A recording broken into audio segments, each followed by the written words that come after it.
मुल्क की सियासत है, उसके लिए तो महीने और साल पड़े हैं, मगर इस वक्त जो अयार दुश्मन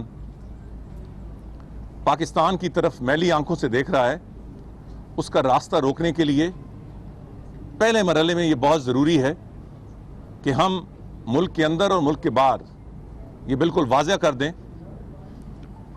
कि खुदा न खास्ता अगर किसी ने मैली आंख की तरफ से देखा इस मुल्क को, तो ये पूरी कौम एक मुक्के की तरह यकजा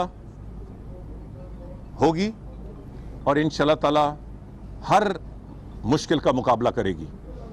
मगर हमें ये भी बात ज़हन नशीन करनी चाहिए कि दुश्मन की तरफ से जो हमला है वो कई रूप इख्तियार कर सकता है। ज़रूरी नहीं है कि वो बॉर्डर पे बाकायदा पेशकदमी करे या गोलाबारी करे या जो एक मिलिट्री ज़राए और तरीके होते हैं उससे पाकिस्तान पर वायर करे। मेरा ये ख्याल है कि पूरी कौम को मुत्तहिद और मुतहरक होना चाहिए कि इसके कई और ज़रिए और रूप भी हो सकते हैं। और मुझे इस बात का भी खदशा है कि सामने होकर तो शायद हिंदुस्तान पाकिस्तान का मुकाबला ना कर सके या कम से कम मुकाबले के लिए तैयार ना हो। शायद वो ऐसे ज़राए इस्तेमाल करे छुप के जिसके लिए हमें हर वक्त तैयार होना है। वो दहशतगर्दी का रूप भी पिछले कई महीनों से नहीं कई सालों से हिंदुस्तान इस मुल्क की बहुत सारी दहशतगर्दी के पीछे है। तो इसलिए गली गली और कूचे कूचे में हमें मुतहरक होना चाहिए। ये पैगाम सिर्फ हमारी सिक्योरिटी फोर्सेस या अफवाज पाकिस्तान या सियासी क़यादत के लिए नहीं है, ये पाकिस्तान के अवाम और गली गली कूचे में फैलाने का पैगाम है कि हमें दहशतगर्दी को रोकने के लिए मुतहरक होना चाहिए। और उसके लिए हमने अपनी आंखें कान और ज़्यादा बेहतर अंदाज से मुतहरक रखने चाहिए ताकि दुश्मन का कोई वार भी हो हम उसका मुकाबला कर सकें। जॉय साहब, आज आपके इधर हल्के में इलेक्शन हुए और आपने इलेक्शन कमीशन की बेज़ाब्ती के बारे में भी जिक्र किया।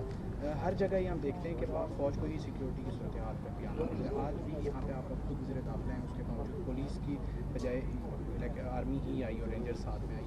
तो क्या आप 2018 के इलेक्शन में हमें पुलिस इतनी कैपेबल दिखाई देगी कि सिर्फ सिक्योरिटी सूरत हाल पर पुलिस ही हो? साथ में आपके हल्के से रिलेटेड कि रावलपिंडी की जो रिंग रोड है और दीगर जो मंसूबे हैं इस हल्के से रिलेटेड, एयरपोर्ट है जिस तरह, तो क्या वो मुकम्मल हो जाएंगे उससे पहले? पहला सवाल सिक्योरिटी का, मेरा ख्याल है कि ये सिर्फ सिक्योरिटी का मसला नहीं है। पाकिस्तान की पुलिस, और मैं ये तमाम सूबों को इसमें शामिल करता हूँ, मगर बिलखसूस पंजाब की पुलिस चौकस है, मुतहरक है और इफ़ेक्टिव है सिक्योरिटी सिचुएशन के लिए। और ख़ास तौर पे इलेक्शंस के हवाले से मेरा ख्याल है कि अच्छा रिकॉर्ड है। फ़ौज को बुलाने का मकसद सिर्फ सिक्योरिटी नहीं है। ये पिछले चंद सालों से जो भी हारता है वो इल्ज़ाम रिगिंग का लगाता है, धांधली का लगाता है। तो फ़ौज को बुलाना या रेंजर्स को बुलाने का एक बुनियादी मकसद ये है कि जो लोग हमेशा से शकूक व शुबात का शिकार रहते हैं वो शकूक व शुबात उनके जहन से निकाल दिए जाएं और ये बिल्कुल बात सब पे यहाँ हो कि इलेक्शंस शफाफ हो रहे हैं, रेंजर्स की मौजूदगी में, फ़ौज की मौजूदगी में और पुलिस की मौजूदगी में। आपका जो दूसरे सवाल का हिस्सा है, ये एक बड़ा मंसूबा है, बहुत अरसे से इल्तफा का शिकार रहा है। मेरा ख्याल है कि पिंडी का, इसे मैं रिंग रोड तो नहीं कहूँगा, बाईपास कहूँगा, वो मंसूबा बहुत पहले तक उसका इजरा हो जाना चाहिए था और अब तक तकमील हो जानी चाहिए थी। ये नहीं हुआ, मगर मौजूदा हुकूमत ने, मौजूदा पंजाब की हुकूमत ने इसकी ज़िम्मेदारी ली है, उस पर काम जारी है। पहला मरहला एक कंसल्टेंट इस पे उसका तयन हो चुका है। जो ही वो अपनी रिपोर्ट देगा फिर बाकायदा लैंड की एक्विजिशन शुरू हो जाएगी। सो इंशाल्लाह मैं पुरुमीद हूँ कि आइंदा इलेक्शन से पहले ये मंसूबा पाए तकमील तक पहुँच जाएगा। अच्छा जो सर बताइएगा कि आपके हल्के में पिछले दिनों चक्रा में एक गोली का लाश मिली, उसके बाद इस्लामाबाद से गोली का लाशें मिलना शुरू हो चुकी है। पुलिस इस्लामाबाद में 4-5-6 वाक़यात हो चुके हैं। क्या ये कराची ऑपरेशन का हिस्सा है? इसके पीछे कोई गिरोह मुलव्वस है? इसके बारे में कोई तहकीकात हो? नहीं जी, कोई बोरीबंद लाशें, कोई इक्का दुक्का वाक़या ज़रूर है। कोई भी इस्लामाबाद में 5-6, ये आपने जिसने भी आपको इन्फॉर्मेशन दी है वो गलत दी है। कई वाक़यात होते हैं, कत्ल के होते हैं और सीरियस क्राइम्स के होते हैं, मगर बोरीबंद लाशों का कोई सिलसिला इस्लामाबाद पिंडी में नहीं है। जो भी कत्ल के वाक़यात अगर कोई मखसूस आप मुझे बताएंगे तो मैं उसका आपको जवाब दे सकूँगा, मगर मैं आपको यकीन दिलाता हूँ और आपके तवसत से रावलपिंडी और इस्लामाबाद के अवाम को यकीन दिलाता हूँ कि ये एक क्राइम तो हो सकती है, मगर इसके पीछे कोई पॉलिटिकल या ख़ास तौर पे कराची का कनेक्शन नहीं है। सर ये बता दीजिएगा, आपने 2 हिस्सों की बात की कि जो मेरा हल्का है उसको 2 हिस्सों में तकसीम कर दिया गया। रावलपिंडी में 16 यूनियन कौंसल, ज़िले रावलपिंडी की 16 यूनियन कौंसल ऐसी हैं जिनमें अभी तक इंतखाबात नहीं हुए लोकल बॉडीज़ के। इस हवाले से आप इलेक्शन कमीशन में, क्योंकि उसके आपके भी हल्के की 2 वार्ड्स हैं, 2 यूनियन कौंसल, इस हवाले से कोई बातचीत हुई?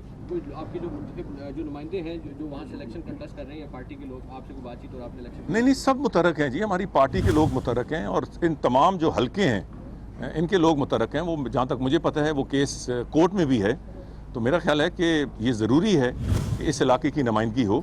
मैं बिल्कुल आपसे इत्तफाक करता हूँ। आपका पहला सवाल भी बड़ा अच्छा था और ये भी मुकामी हवाले से बड़ा अच्छा है, क्योंकि इसमें बहुत सारे लोग नुमाइंदगी के हक़ से महरूम हैं और इस पर जितना जल्दी फ़ैसला हो इतना ही इस इलाके के लिए बेहतर है और ख़ास तौर उस मखसूस इलाके के लिए बेहतर है जो इस वक्त नुमाइंदगी से महरूम है। जिस तरह से पाकिस्तान इंडिया की बात चल रही है, आप देख रहे हैं कि आपने भी जिक्र किया है कि पूरी कौम भी मुतहद है और सियासतदान भी मुतहद हैं, तो इसको पायदारियत के लिए क्या हुकूमत की तरफ से कोई ऐसा इनिशिएटिव आ रहा है कि पॉलिटिशियंस को बुलाया जाए और उनको इनवाइट किया जाए ताकि कोई एक राउंड टेबल कॉन्फ्रेंस या वज़ीर आज़म कोई ऐसी मीटिंग कन्वीन कर रहे हैं पॉलिटिशियंस की, जबकि असम्बली भी शुरू हो चुकी है, कि सियासतदानों को एक जगह जमा किया जा सके और मुल्क में जो महाज़ाराई की फ़ज़ा थी उसको ख़त्म किया जाए? हाफिज़ साहब, जैसे आप जानते हैं प्राइम मिनिस्टर बाहर हैं, उन्होंने आज आना था, अब वो कल शाम तक आ रहे हैं। उनकी गैर मौजूदगी में ये बातचीत हुकूमती लेवल पे मुशावरत होती रहती है। मेरा ख्याल है कि जब भी मुश्किल वक्त हो, ज़रूरत समर की होती है कि कौम को मुत्तहिद और मुत्तफ़िक किया जाए और उसका अमली इजहार हो। तो बिल्कुल इस सिलसिले में बात हुई है कि अंदरूनी तौर पर और बैरूनी तौर पर, अंदरूनी तौर पर इसका इजहार कैसे होगा, वज़ीर आज़म आएंगे, परसों इस पर मीटिंग होगी और उसका कोई ना कोई ज़रिया और तरीका निकाला जाएगा कि जिससे अमली इजहार हो इस यकसानियत का या इत्तेहाद का और इत्तफाक का और यकसोई का।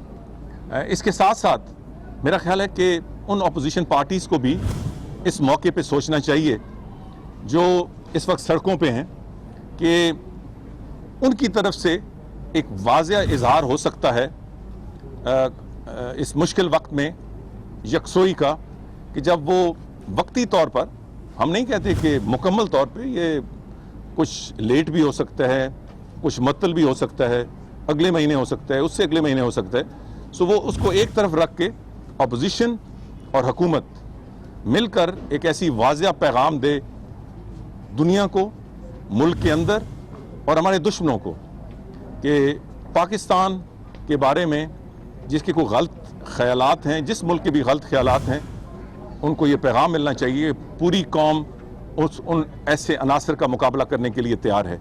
मेरा ख्याल है कि कुछ अमल बैरूनी तौर पे भी होना चाहिए और उस पर भी मुशावरत हुई है और मज़ीद होगी कि हमारे बहुत सारे दोस्त हैं, चीन है, तुर्की है, सऊदी अरब है, UAE है और दूसरे ममालिक हैं, कि उनसे भी रब्ता करके इस वक्त जो कश्मीर की सूरत हाल है उससे उनको आगाही की जाए और उसके साथ साथ जो इस वक्त गीदड़ भभकियाँ हैं हमारे मुल्क की, हमारे जो नेबर है, हमसाया मुल्क है, उसकी जो गीदड़ भभकियाँ हैं उससे भी उनको आगाह किया जाए। मैं हाफिज़ साहब इस पर भी हैरान हूँ کہ اگلے دن اس ہمسائے ملک کے وزیر اعظم نے جس زبان میں اور جس انداز میں بات کی، میں نے کسی ملک کے وزیر اعظم کو اس زبان اور اس انداز میں بات کرتے نہیں دیکھا۔ ہاں، جب اس شخص کے پس منظر کو دیکھا جائے تو پھر سمجھ میں آتا ہے، مگر اس کے باوجود وہ ایک ملک کا، ایک بڑے ملک کا وزیر اعظم ہے، اور جو زبان انہوں نے استعمال کی ہے، میرا خیال ہے کہ اقوام متحدہ کو نہیں، پوری دنیا کو اس کا نوٹس لینا چاہیے، اور اس سے بالکل بات واضح ہونی چاہیے۔ اس بات سے بالکل ان کی تقریر سے واضح ہے کہ کون اس خطے میں فساد پھیلا رہا ہے، کون الزامات کی بوچھاڑ لا رہا ہے، کون یہاں شرارت کر رہا ہے، اور کون سے ملک یہاں امن چاہتے ہیں۔ میرا خیال ہے مودی صاحب کی گزشتہ دن کی تقریر سے سب کچھ عیاں ہو گیا ہے، مگر ضرورت اس امر کی ہے کہ ہم دنیا کے آنکھ اور کان کھولنے میں مدد کریں اور متحرک سفارتکاری کریں، اپنے دوستوں کو متحرک کریں، جو درمیان میں ملک ہیں ان کا فوکس یہاں لائیں، اقوام متحدہ کو متحرک کریں، تو پھر میرا خیال ہے کہ جو اصل صورتحال ہے وہ دنیا پہ عیاں ہوگی۔ بہت شکریہ۔ سر انڈیا میڈیا کے مطابق وہ کہہ رہے ہیں کہ پاکستان کا پانی روکنے کی مشاورت کی جا رہی ہے، اس تازہ ترین اطلاعات ہیں۔ نہیں، طرح طرح کی باتیں، طرح طرح کے الزام، میرا خیال ہے کہ ضروری نہیں ہے کہ ہم ہر ان کی بات کا جواب دیں، اور میرا خیال ہے کہ یہ کوئی اتنا آسان بھی نہیں ہے جس انداز سے وہاں سے بات کی جا رہی ہے۔ آپ بے فکر رہیں، اس وقت دنیا میں کوئی جنگل کا قانون نہیں ہے، دنیا ایک قانون اور ضابطے کے تحت چل رہی ہے، تو ان کی خواہشیں تو بہت کچھ ہوں گی، مگر میرا نہیں خیال کہ اس گیدڑ بھبی کو ہم سیریسلی لیں۔ Thank you. وزیر داخلہ چودھری نثار علی خان ٹیکسلا میں میڈیا سے گفتگو کر رہے تھے، اور وہ کہتے ہیں کہ بھارت کے خلاف پوری قوم متحد ہے، اور تمام تر جتنے بھی رہنما ہیں ان سب کو بھی اب متحد ہونا ہوگا، ایک ہونا ہوگا، بیانات سے ہٹ کے عملی اتحاد کا مظاہرہ کرنا ہوگا، اور میلی آنکھ سے دیکھنے والوں کا پوری قوم مقابلہ کرے گی۔ مزید کہتے ہیں کہ ہندوستان سامنے سے تو پاکستان کا مقابلہ نہیں کر سکے گا، لیکن شاید پوشیدہ ذرائع سے بھارت پاکستان کے خلاف کارروائی کر سکتا ہے، اور بھارت کئی سالوں سے پاکستان میں دہشت گردی کروا رہا ہے۔